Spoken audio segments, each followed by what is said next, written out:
DK साहब, आपने खामखा अपने आप को गिरफ्तार करवा दिया। अगर आप चाहते तो उसी वक्त रिहा हो सकते थे। बेवकूफ, तुमने गोलियां चलाते चलाते अपना दिमाग चलाना बंद कर दिया। कभी कभी अंडरवर्ल्ड की दुनिया में आदमी को सियासत के साथ भी काम करना पड़ता है, क्योंकि सियासत का और अंडरवर्ल्ड का बहुत ही करीबी रिश्ता है। इस दुनिया में आने के बाद जो आदमी सियासत के साथ काम करता है वो ज्यादा दिन तक राज करता है। मैंने भी वही किया। आप ठीक कह रहे हैं डीके साहब। इतना सब करने के बाद आज भी पुलिस के पास मेरे खिलाफ ना तो कोई सबूत है, ना ही कोई गवाह। सिद्धांत को मुझ पर शक हुआ, इसलिए मैंने अपने आप को कानून के हवाले कर दिया, ताकि सिद्धांत और विजय दोनों का शक दूर हो जाए। जबकि शालिनी की मौत का जिम्मेदार मैं नहीं हूं। लेकिन एक बात मेरी समझ में नहीं आई कि अगर शालिनी को हम लोगों ने नहीं मारा तो फिर किसने मारा, और फिर विजय ने आपका नाम कैसे ले लिया? ये बात मैं अब तक नहीं समझ पाया। ये काम जरूर मेरे किसी दुश्मन का है।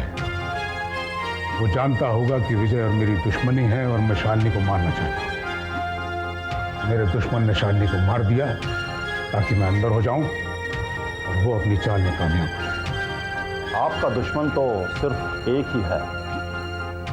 कौन? सुरेश बाटला। हाँ, शक तो मेरा भी उसी पर है। वो ये सोचता होगा कि चींटी अगर हाथी की सूंड में घुस जाए तो हाथी अपनी सूंड पटक पटक कर जान दे देगा। वो अपने आप को चींटी समझता है। तो आपको पूरा यकीन है कि यह काम सुरेश बाटला ने ही किया है? हाँ, मुझे पूरा यकीन है।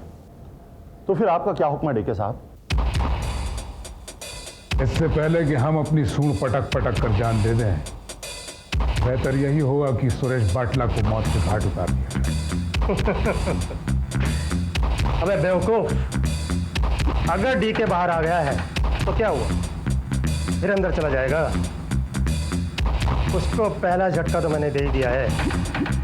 डीके और विजय आपस में दुश्मन है, और विजय को इस बात का पूरा यकीन है कि उसकी बेटी का कत्ल डीके ने किया है। और रहा इंस्पेक्टर सिद्धांत, उसको भी यही शक है कि डीके ने ये कत्ल किया है। अब डीके तो क्या था? Hello hello Suresh. कौन? कमाल है, कुत्ता अपने मालिक को भूल गया। ओहो, तो तुम हो डीके? भौंकना शुरू कर दिया है तुमने। डीके, तुम अभी तो बाहर आए हो। अगर अब की बार अंदर गए तो जिंदगी भर बाहर नहीं आ पाओगे। वहीं एडिया रगड़ कर मर जाओगे। अरे सुरेश, गुस्सा क्यों करता है? मैंने तुझे कुत्ता कहा तो तुझे बुरा लगा क्या? अरे कुत्ता तो वफादार होता है। मैंने तुझे वफादार कहा। अब गुस्सा करना बंद कर और काम की बात। बको, अगर हम दोनों इसी तरह लड़ते रहे तो पुलिस एक दिन तुझे भी खत्म कर देगी। कानून को अगर मात देना है तो हमें एक होकर रहना होगा। अगर हम अंडरवर्ल्ड वाले एक होकर रहे तो कानून हमारा बात भी बात नहीं कर सकता। तो ये बात तुम्हारी समझ में आ जा रही है? हाँ, मैं सोचता था हर पुलिस वाला बेकार होता है, लेकिन कुछ पुलिस वाले ऐसे होते हैं जो अपने ईमान के गुलाम, तो अपनी जान दे देते हैं लेकिन ईमान नहीं।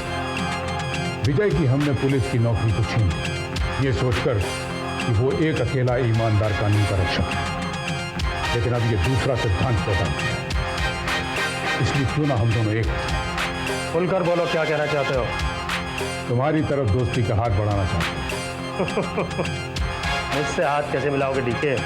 मैं तो कुत्ता हूं ना, मेरे हाथ नहीं है, मेरे तो पंजे हैं। हाथ नहीं मिला सकते तो गोद में तो बिठा सकते हैं। ठीक है, कहीं ऐसा तो नहीं कि तुम गोद में बिठाकर बिस्किट खिलाने की बजाय जहर खिला दो? काटोगे तो जहर मिलेगा, चाटोगे तो प्यार मिलेगा। बोलो क्या बोलते? ठीक है, बोलो, कब मुलाकात करनी है? बहुत जल्द। ठीक है, लेकिन मुलाकात मैं अपने हिसाब से करना चाहता हूँ। मंजूर है। ठीक है, आज रात को ठीक 11 बजे अपने पुराने वाले टेरेस पर आ जाना। ठीक है। लेकिन देखिए, एक बात याद रखना, तुम अकेले और निहत्थे आओगे। बेफिक्र रहो सुरेश, मैं अकेला आ रहा हूँ। हाँ, अगर तुम चाहो तो अपने आदमी साथ में ला सकते हो, मुझे कोई एतराज नहीं है, क्योंकि मैं दोस्ती करने आ रहा हूँ।